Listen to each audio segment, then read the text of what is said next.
welcome back to channel. Sama aku Resti Dania Permana dengan NIM 2310101071. Nah, di sini saya akan menjelaskan tentang manajemen sumber daya manusia syariah.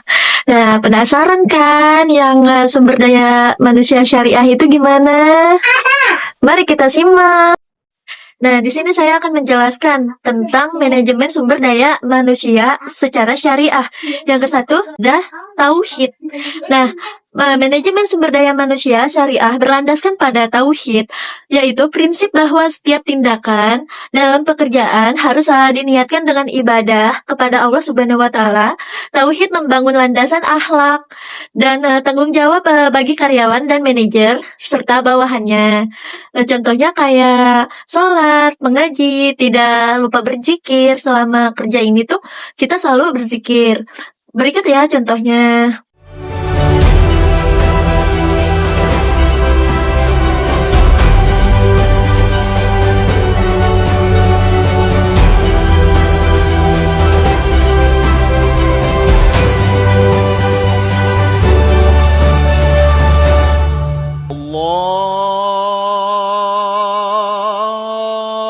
Allahu Akbar, Allahu Akbar. Nah, di manajemen sumber daya manusia menurut syariah ini ada loh tokoh yang penting, yaitu benchmark dari manajemen sumber daya manusia syariah pada rekaman jejak generasi terbaik umat Islam. Nah, berikut ya contohnya seperti Abu Bakar dalam dagangnya dia selalu jujur, Umar bin Khattab dalam keadilan. Mari kita berlaku adil kepada siapapun. Jangan membeda-bedakan, karena kita semua sama. Mari kita berlaku adil kepada semua orang, kaya raya miskin dan papa, karena kita semua sama. Berlaku adil pada sesama, kita sama di mata Allah. Berlaku adil pada sesama, kita sama di mata Allah.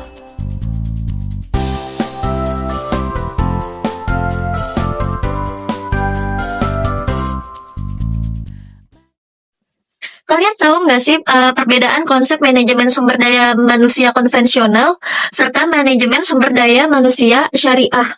Nah, saya akan menjelaskan ya, menjelaskan sedikit.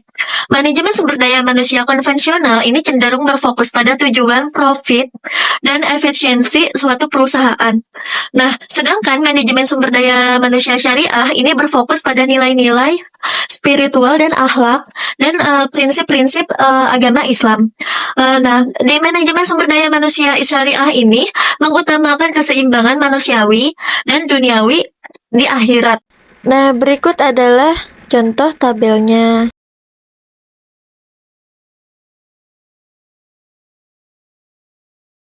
Nah, ini adalah contoh rekrutmen dan seleksi syariah. Nah, pelatihan dalam manajemen sumber daya manusia syariah mencakup peningkatan kompetensi teknis dan spiritual karyawan yang mencakup sangat tinggi ya. Program pengembangan juga mencakup bimbingan moral dan etika bekerja dalam Islam seperti sholat berjamaah, melakukan kajian beragama, kajian keagamaan, kegiatan pengembangan ruhania seperti sholat berjamaah, pelatihan kerja yang menurut syariat ya, serta dominasi kepada anak yatim atau orang yang membutuhkan. Nah, penilaian kinerja syariah dalam manajemen sumber daya manusia syariah menilai karyawan berdasarkan kualitas pekerjaan dan adab etika mereka terhadap atasan, customer, dan yang lainnya, bukan hanya karena pencapaian kuantitatif seperti tugas yang telah tercapai targetnya. Contohnya, karyawan dievaluasi berdasarkan kejujuran dan akhlaknya di tempat kerja, selain dari produktivitasnya, seperti kayak misalkan diamanahin oleh bos sebesar 30 juta. Nah, itu akan dilihat jujur atau tidaknya atau amanah tidaknya itu orang. Nah, di sini manajemen, penggajian wah di manajemen sumber daya manusia ini ada loh sistem, manajemen penggajian syariah. Gimana sih penggajian dalam manajemen sumber daya manusia syariah? Ini menekankan keadilan, keseimbangan, dan, keberkahan gaji yang diberikan tepat waktu dan harus mencukupi kebutuhan hidup layaknya si, pegawai. Nah, ya, kayak contohnya ini, misalkan ada suatu, perusahaan yang telat menggaji karyawan. Itu tuh, dalam Islam itu tidak boleh karena itu termasuk zolim kepada karyawan.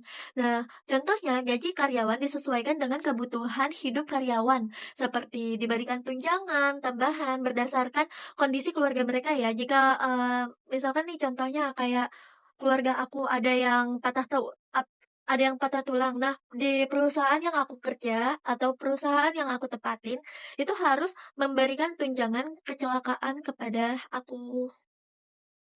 Sekian, terima kasih penjelasannya. Bila ada kesalahan, mohon dimaafkan sebesar-besarnya. Wassalamualaikum warahmatullahi wabarakatuh.